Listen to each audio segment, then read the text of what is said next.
इसमें teaching method ने difference पैदा किया है। जो बच्चा टीचिंग मेथड में बहुत स्ट्रोंग है, मैं कह रहा हूं ग्रेड थर्ड में वही बच्चा सिलेक्ट हो रहा है।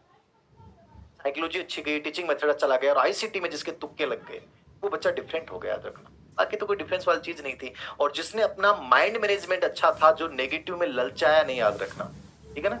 मैंने आपको कहा था ललचाना नहीं है, और आप लोग मैनेज नहीं कर पाए। टीएम जिसका अच्छा था वो इंग्लिश में बहुत सिलेक्शन ले रहा है, लेकिन इंग्लिश के जो फाइनल आंकड़े आ रहे हैं वो ये आ रहे हैं कि जर्नल की जो सेफ जोन हो सकता है जनरल का, वो ये हो सकता है 100 से 103 के बीच में।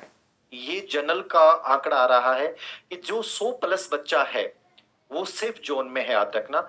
हो सकता है यहाँ पे कि 97 वाला भी बच्चा इंग्लिश में सिलेक्ट हो जाए, जनरल की बात कर रहा हूं मैं, ठीक है ना। 97 वाला बच्चा भी सिलेक्शन में शामिल है, लेकिन सबसे सेफ जोन यहाँ पे बताया गया है 100 प्लस। ये बच्चे सिलेक्शन 100% ले रहे हैं, याद रखना, इंग्लिश के अकॉर्डिंग अपन माने तो। क्योंकि इंग्लिश का पेपर आसान बताया है एक्सपर्ट ने, जो भी राजस्थान के 2-3 टॉप एक्सपर्ट है उनकी बात कर रहा हूं मैं, ठीक है। मेथड उन्होंने हार्ड बताया है। जीके नॉर्मल था सभी का, याद रखना। साइकोलॉजी ठीक थी, ठीक है। आईसीटी बकवास आ ही रही है लगातार, ठीक है। तो कुल मिला के ये है कि 100 प्लस से 103 वाला बच्चा बहुत सेफ जोन में है।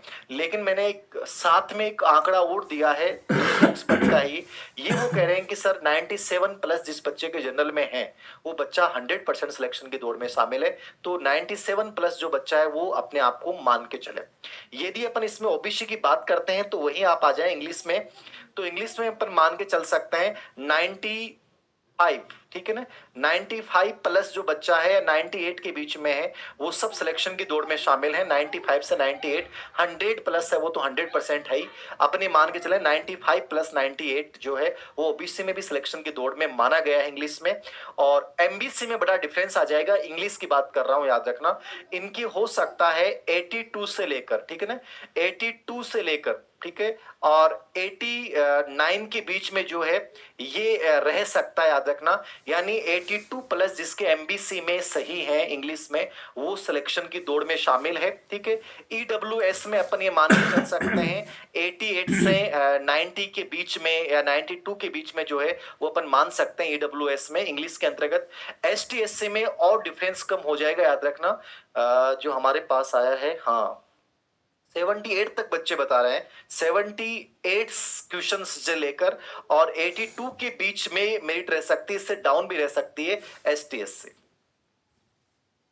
और सबसे बड़ी बात ये होगी, ये 78 से 82 के बीच में जिसके पर्सन सही हो रहे हैं वो सब सिलेक्शन की दौड़ में शामिल बताए जा रहे हैं। इंग्लिश की बात कर रहा हूं, हो सकता है ज्यादा हो जाए, बट ये आंकड़ा मेरे सामने आ रहा है। और सबसे बड़ी चीज इसमें जो वीडियो है और जो परित्यक्ता है उनकी मेरिट में और बड़ा अंतर हो सकता है, याद रखना। कि वीडियो में तो कहते हैं कि शायद 40% प्लस है इंग्लिश में, वो सब सिलेक्ट हो सकती हैं, ऐसा गणित विज्ञान में भी अनुमान लगाया जा रहा है, ठीक है। बाकी जो परित्यक्ता है उनकी मेरिट भी इसमें डाउन ही रहेगी, याद रखना। ये मान सकते हैं अपन 78 प्लस 78 के आसपास जिसके क्वेश्चन बैठ रहे हैं वो लड़कियां सब सिलेक्ट हो जानी चाहिए, याद रखना इसमें, ठीक है। तो अपन ये मान के चले इंग्लिश में कि 95 प्लस जो बच्चा है वो सब सिलेक्शन की दौड़ में, स्पेशली ओबीसी और जनरल की अपन बात करें इंग्लिश के अकॉर्डिंग। ये भी इंग्लिश का पेपर आसान था, ये माना गया है। तो मैं इसको थोड़ा सा बढ़ा रहा हूं, 100 से 103 के पास ले जा रहा हूं, ठीक है। कुछ एक्सपर्ट्स इसको 95 97 के पास लेके जा रहे हैं।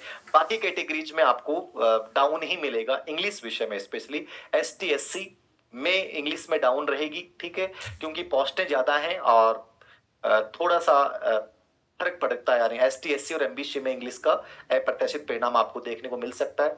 वीडियो परित्यक्ता इनमें काफी डाउन रहेगा, इंग्लिश विषय की बात मैं कर रहा हूँ, ठीक है। तो ये एक अनुमान है, बाकी और भी फाइनल आंकड़े आएंगे भी, याद रखना। ये आंकड़े मैंने अलग अलग एक्सपर्ट से पूछ के बता रहा हूँ, बच्चों का रिव्यू है इसमें, याद रखना। जबकि अपना जो ऑफिशियल टेलीग्राम चैनल है धीर सिंह धावाई ऑफिशियल, उसमें हमने अभी तक कोई पोल नहीं करवाया, याद रखना। बस यूं ही नहीं करवाया मैंने बस अलग अलग लोगों की राय ली है जो एक बड़ी विश्वसनीय स्रोत है, तो वहां से ली गई राय के आधार पे मैं कर रहा हूं। अब अपन बात